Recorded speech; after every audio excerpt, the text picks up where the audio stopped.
A new progressive Aurora City Council taking a stand on federal immigration enforcement tonight. Glad to have you with us on this Monday night. I'm Shannon Ogden. And I'm Jessica Porter. Council considered a resolution tonight opposing the, quote, unlawful and overreaching federal immigration enforcement actions and affirming due process protections. Now, the resolution's in response to the ICE agent shooting and killing a woman Wednesday in Minneapolis.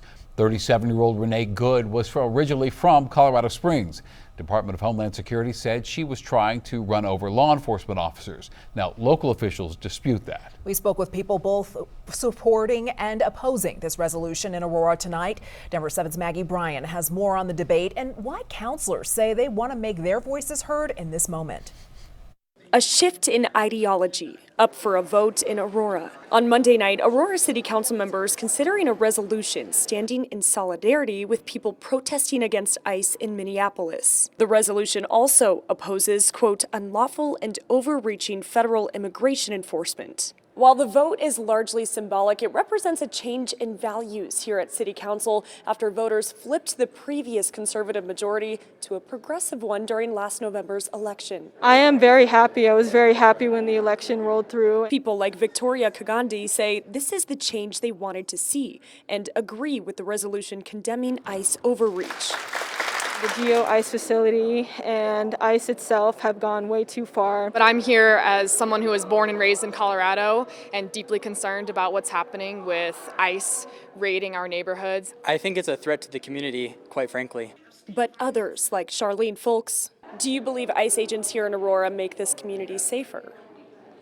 Yes. Say they disagree with the resolution against welcoming ICE in communities. They're putting their life on the line for us. They are not killer agents. I agree with them following the rules and not, make sure they're following the proper rules and protocols and so forth. We have got to do a lot of repair because the previous city council really welcomed ICE. Newly elected councilmember Allie Jackson says if the resolution passes, it would not mean Aurora would become a sanctuary city. We're actually just falling in line with what state representatives have already set in law, which is that local officials do not cooperate with ICE. Aurora Police Chief Todd Chamberlain is also responding to the resolution, telling Denver 7 he believes it would come at a cost, saying, quote, federal partnerships are nothing new. Unfortunately, they have been exploited for political purposes. Keeping these partnerships out of the equation of public safety will leave the community more vulnerable to crime and victimization. He also says Aurora Police will continue to work closely with federal law enforcement partners to hold those who victimize members of the community accountable. In Aurora, I'm Maggie Bryan, Denver 7.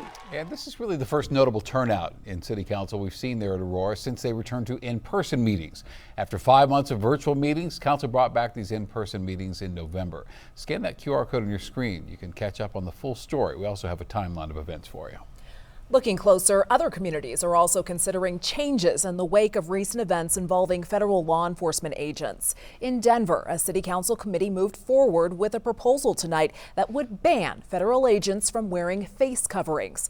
That would include when agents are in a city facility and when they're detaining, arresting, or restraining someone. A DHS spokesperson told us that the effort is, quote, despicable and a flagrant attempt to endanger our officers, saying they would not abide by a ban if it were to pass.